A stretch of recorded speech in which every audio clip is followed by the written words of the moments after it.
orang lain. Masya Allah, suaminya solih, istrinya berantakan. Kita sering menyalahkan suaminya ketika solih, ketika istrinya berantakan. Hei, antum gak ngerti ikhwan, bisa jadi suaminya itu nangis-nangis di dalam sujud, minta sama Allah supaya istrinya itu benar.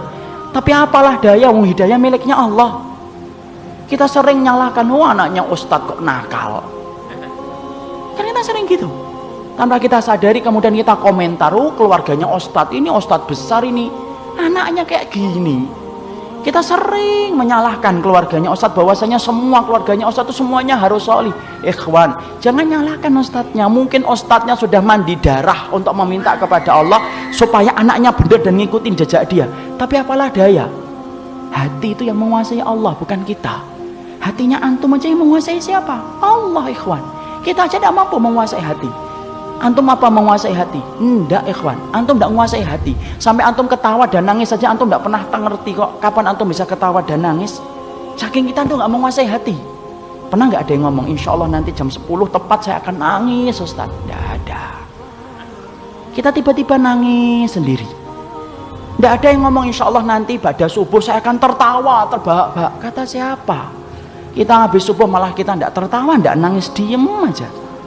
Karena kita tidak menguasai hati kita. Loh, sampai hati antum aja tidak menguasai, apalagi hati orang lain.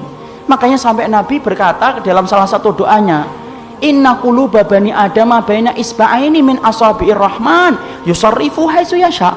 Sesungguhnya hati setiap anak manusia itu berada di antara jari jemarinya Allah. Allah yang memutarbalikkan hati, bukan kita ikhwan. Kalau kita berdakwah, kadang-kadang banyak yang ikut alhamdulillah, tetapi Allah tidak kemudian menggandakan pahala antum hanya karena banyak yang ikut antum.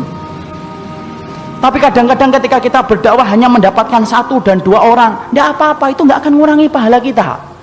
Sudah berdakwah tinggal 2, yang 1 ngantuk, yang 1 ke kamar mandi, nggak ada sisanya. Tidak apa-apa ya kawan. Emang antum kira bahwasanya seorang ustadz yang nggak lari, satu ustadz yang ada di TPA ngajar anak TPA kemudian dia menjadi lebih rendah pahalanya? Masya Allah, kata siapa? Bisa jadi mereka tidak terkenal di antara kita, tetapi menjadi orang yang terkenal di antara penduduk langit. Kenapa? Karena keikhlasan hati mereka itu mengetuk-ngetuk pintu langit yang diterima oleh para malaikat sebelum sampai kepada Rabbnya. Saya tidak pernah menganggap bahwasanya orang yang kemudian hari ini terkenal itu lebih baik daripada orang yang tidak terkenal. Antum baca ikhwan, kalau di majalah Hidayatullah, saya itu sering kagum sama profil-profil dai mereka di pedalaman-pedalaman, yang mana kalau kemudian ketika harus ngajarnya harus ke tempat yang jauh, jalan kaki, kadang-kadang yang diajari 2 atau 3 orang. Saya pernah ngobrol dengan salah satu dai yang pernah ditaruh di Mentawai. Di Mentawai itu ikhwan, sholat Jumat itu bawa kopi. Orangnya lagi khutbah semangat-semangat, yang dengerin sampai minum kopi. Coba kalau kita ngepul itu kepala. Tapi Masya Allah, ya harus sabar Ustaz. Mau gimana? Mau kita kemudian marah-marah, mau itu daerah mereka, merempul kita marah-marah, ya sabar. Jadi kalau kemudian lagi sholat, kadang-kadang lagi ini maunya nantilah sholat asarnya jam 4, ya jam 4. Maunya nanti jam 5, ya jam 5, sesuai dengan kemampuan mereka. Tapi Masya Allah, disitulah kita paham Allah tidak pernah nilai antum berapa banyak orang yang antum telah kemudian berikan ilmu, tapi Allah menilai antum sudah berikhtiar untuk menjadikan orang itu faham tentang Allah dan Rasulnya atau belum. Supaya kita jangan merasa kalau jadi suami merasa berhak untuk memiliki hati istri. Tidak bisa ikhwan. Makanya kalau antum punya hajat tentang istri antum, minta sama Allah, gantungkan harapan kita sama Allah. Sama pula kita punya permintaan tentang suami, gantungkan kepada Allah. Karena yang memiliki hati suami dan hati istri kita itu Allah, bukan kita. Ini kita paham. Kenapa? Ketika antum mengatakan ihdinas siratal mustaqim, berarti antum meyakini Allah yang punya hidayah. Itu yang menjadikan antum meminta kepada Allah supaya diberikan hidayah.